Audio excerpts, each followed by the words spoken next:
This is Tom Fox.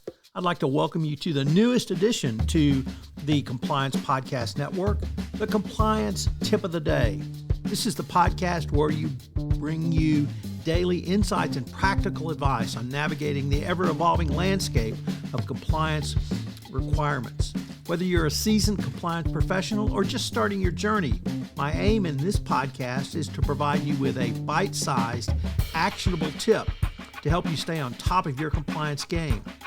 Join us as we explore the latest trends from the Department of Justice, share some best practices, demystify complex compliance issues to help keep your organization doing business ethically and in compliance, and at the end of the day, more profitably. Tune in daily for your dose of compliance wisdom. Let's make compliance a little less daunting, one tip at a time.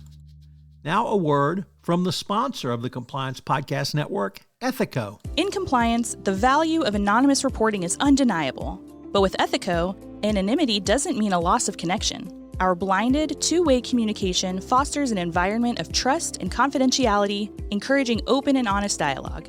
It's not just about receiving reports. It's about understanding the story behind each one, creating a culture of integrity and respect. Transform your approach to anonymous reporting with Ethico. Begin your journey at ethico.com/CPN, where you can book a demo, access an exclusive white paper by Tom Fox titled The ROI of Compliance, and utilize our free ROI calculator.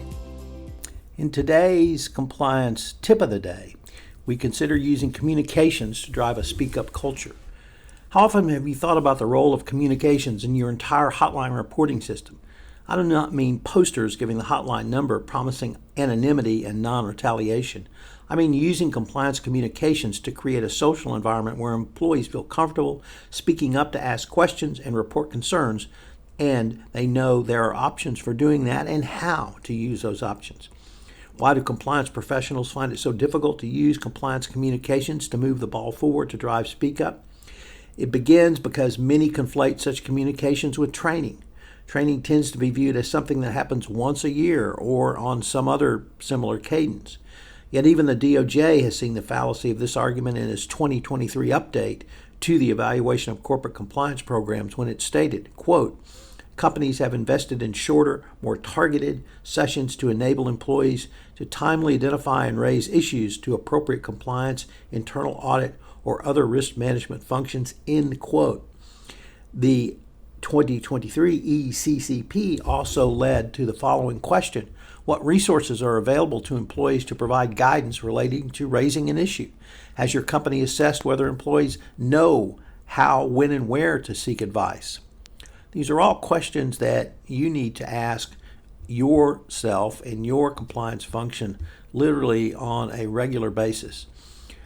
The bottom line is that in compliance, you are only limited to or by your imagination.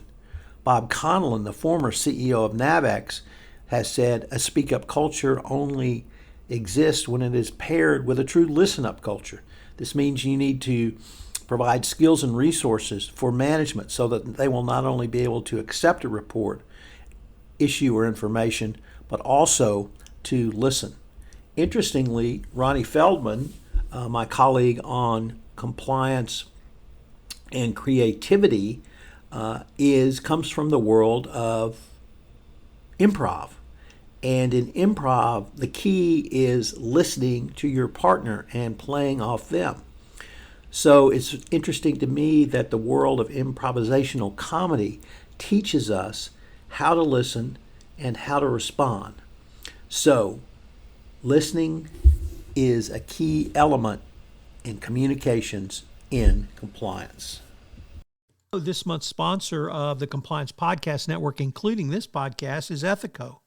Have you ever wondered about the ROI of your compliance program or had concerns with presenting budget proposals to your CFO? Well, I partnered with Ethico to write a white paper on the ROI of compliance and how you can think through compliance as an investment strategy. Ethico has put together a ROI calculator for you. Check them out on the website. This is Tom Fox again. This new podcast, Compliance Tip of the Day, will appear daily. And frankly, it's one of the most requested topics for a podcast that I get on a regular basis. It's going to be short and sweet with one tip with some takeaways that you can utilize to implement into your compliance program. If you've got a question that you would like a tip on, please submit them through our website, and we will use them in an upcoming episode. The Compliance Tip of the Day is a production of the award-winning Compliance Podcast Network.